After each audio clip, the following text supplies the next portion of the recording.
Cela désole, mon bon Clément, de voir ainsi dépérir, jour après jour, des fleurs qu'il a soignées lui-même, comme des enfants malades, et 12 fois impurs, dirait M. Mézeroy. Et soupire en mâchant des brins de raffia. Oh, oh,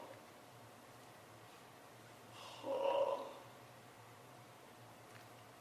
Et je soupire avec lui, car je sais que je n'aurai pas la joie de voir fleurir ces fleurs que j'aime parmi toutes les fleurs.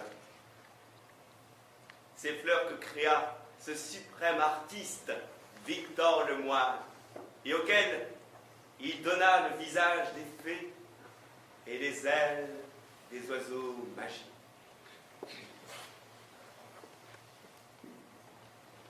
Avec d'infinies précautions pour ne point froisser l'oignon, Clément enfonce dans la terre les tuteurs et attache ensuite la hampe fragile.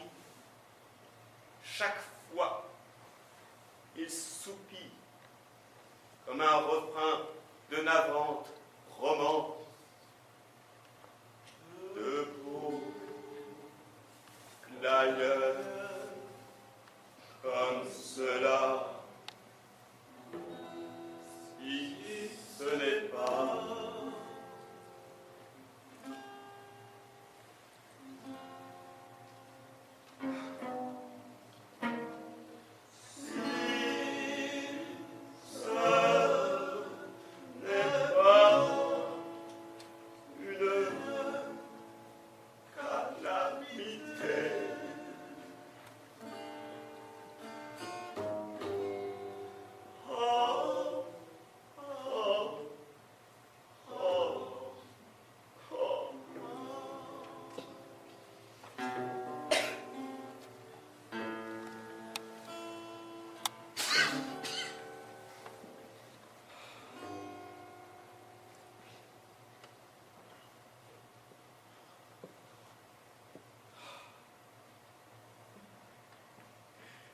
j'approuve chaleureusement, en les répétant, ces exclamations désolées, et je demande, mais à quoi attribuez-vous cela, Clément?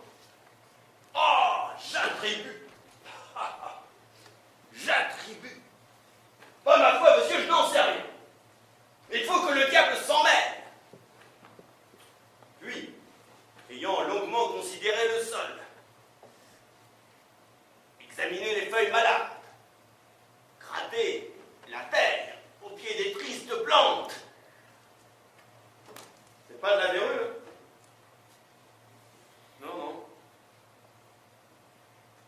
C'est pas du ver blanc. Ah, si c'était du mildiou ou du puceron, ça se verrait. Non, la terre est parfaitement bonne, hein. Elle est douce, elle est meuble. A toujours été fraîche, et un bon paillis, bien partout, bien sain, bien joli. C'est à n'y rien comprendre.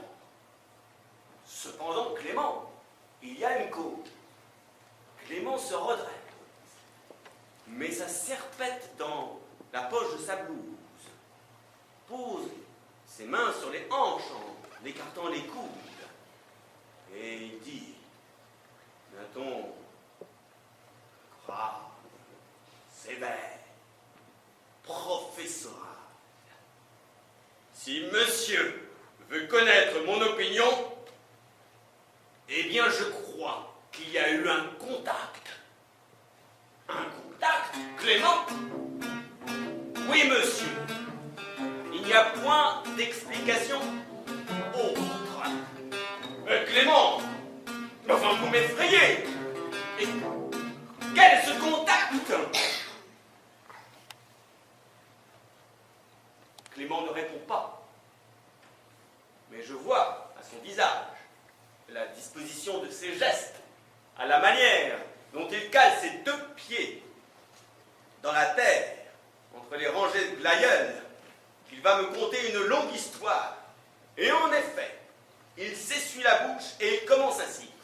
En 1854, c'était bien en 1854, j'étais jardinier-chef chez Monsieur Quesnay. Vous avez peut-être connu Monsieur Quesnay. Ah non, Clément. Il avait fait fortune dans les cuivres. Ah, le bon monde! Ah, le bonhomme que c'était! Chaque matin, il venait me voir au jardin comme c'est monsieur. Seulement, il avait une robe de chambre à carreaux verts et une toque de velours. Et il me disait, avec son bon sourire, ah, le bon sourire de monsieur Quesnay! Eh bien, Clément, et la goutte? Ah, ma foi, c'est pas de refus. Et il sortait de la poche de sa robe de chambre à carreaux verts une bouteille de vieux cognac et un verre. Et il faudra surtout pas le dire à Germaine, hein, qu'il me recommandait. Et je buvais la goutte. Ah, le bon monde! Ah, le bonhomme! Oh, c'est comme mademoiselle Germaine. Ah, la belle femme. À 14 ans, elle était aussi grande que moi. Et rouge. Et forte. Avec des mains grosses comme ça. Ma, vous êtes la belle fille. Chaque après-midi, elle venait me trouver au fleuriste si j'étais au fleuriste, au potager si j'étais au potager. Et elle me disait, Eh bien, Clément, un petit verre de vin blanc. et elle sortait d'un panier d'osier une bouteille de vin blanc et un verre Faudra surtout pas le dire à papa. qu'elle me recommandait. Ah, le bon monde! Il n'y a plus de bon monde comme ça à présent. Oh, la pauvre demoiselle. On l'a mariée à un muet. Paraît qu'elle en était très amoureuse. Enfin, un chic type, hein. Et puis riche. Ça m'en voilà. Il pouvait pas parler. Il savait que dire. Ah, le bon muet! Tenez, le jour de son mariage. Et là, j'interromps l'histoire qui, si je la laisse aller, va s'augmenter de 1000 autres histoires qui ne s'arrêtera jamais. Enfin, monsieur, non, enfin, Clément, tout ça ne me dit rien sur ce fameux contact. Ah, c'est vrai, j'oubliais. Mais quand je pense à Monsieur Quesnay et à Mademoiselle Germaine, ça me rappelle de ces choses, de ces bonnes choses de Dieu. Et pour me prouver de façon irrécusable l'excellence du bon Monte Quesnay, il jette sa casquette et s'arrache les cheveux. Alors parlez-moi du contact, mon brave Clément. Clément ramasse sa casquette et d'un ton plus calme, il râle. En 1854, Monsieur Quesnay fit venir de Belgique des boutures de pétunia. À cette époque, c'était une fleur très rare. Ah, la belle fleur!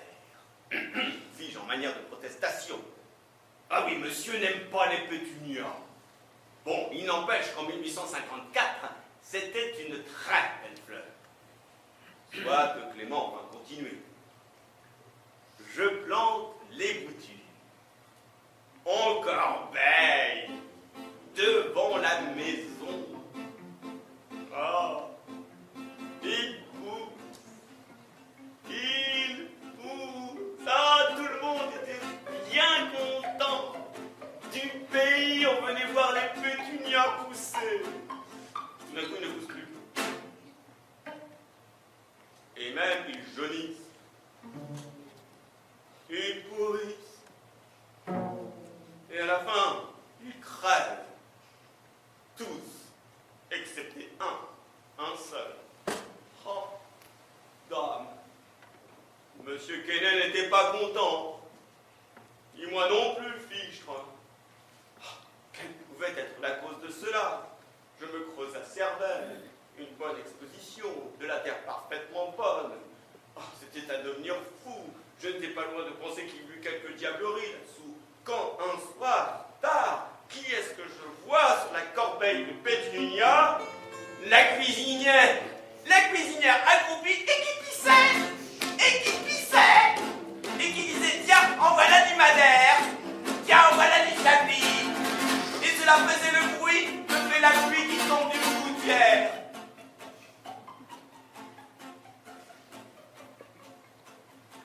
Le lendemain, le Pétunia était jauni.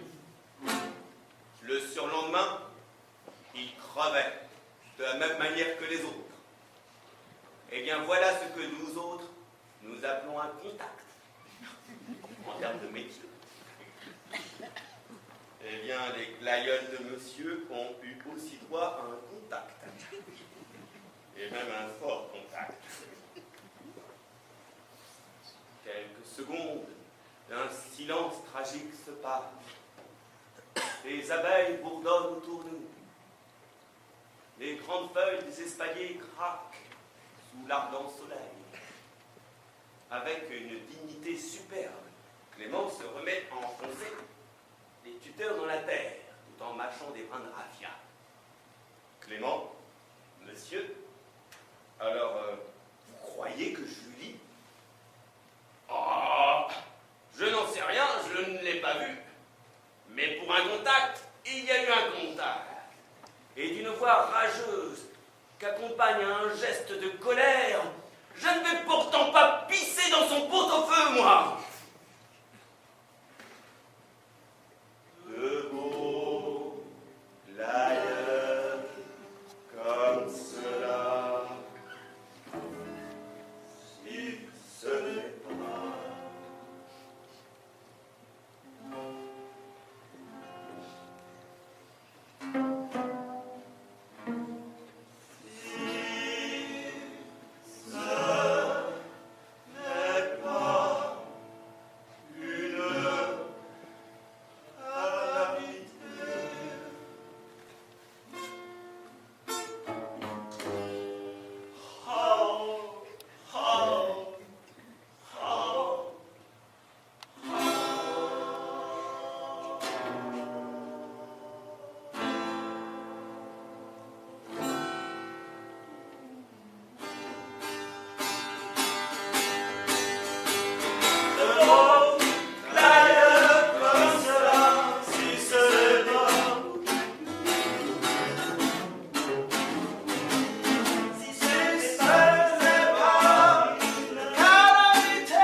Ce mur longe une route, et il est fort délabré.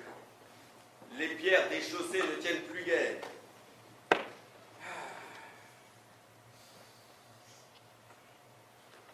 Et des brèches s'ouvrent. Ah, il est pourtant joli, avec son aspect de vieille ruine. Quelques iris en couronnent le fait. Des linéaires, des capillaires poussent dans les fentes. Quelques pavots aussi se pavanent, frêles, entre les interstices des moellons. Mais le père Rivoli n'est pas sensible à la poésie de son mur. Et après l'avoir longuement examiné, après l'avoir fait remuer pierre branlante comme les dents de la mâchoire d'un vieil homme, il se décide enfin à le réparer. Bon, il n'a pas besoin de maçon, il a déjà fait tous les métiers dans sa vie. Il sait battre le mortier comme raboter une planche et carrir un chevron, forger un bout de fer. Et puis le maçon, ça coûte cher et ça n'avance pas dans le travail.